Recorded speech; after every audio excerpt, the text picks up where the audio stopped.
tohto si idem urobiť vlasovú vodu, ktorá naozaj bude podporovať rast vlasov. Ja sa tomu už chvíľu venujem. Nazbierala som si tu veľmi rôzne bylinky. Toto je praslička roľná, ktorá je top bylinka na vlasy. Potrebuješ veľa krémiku a látok, ktoré obsahuje praslička. Vyhľava je veľmi známa, že podporuje rast vlasov. A dám si toho veľké množstvo, idem si robiť vývar doslova byliny.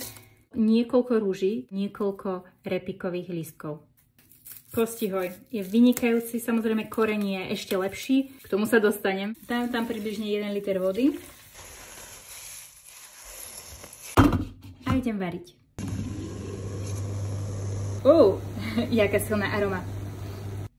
Bylinky sa mi dovarili, domacerovali už niekoľko hodín. Tá voda je doslova úplne že až tmavá, lebo tie bylinky tak veľa farby a látok a všetkého možného pustili.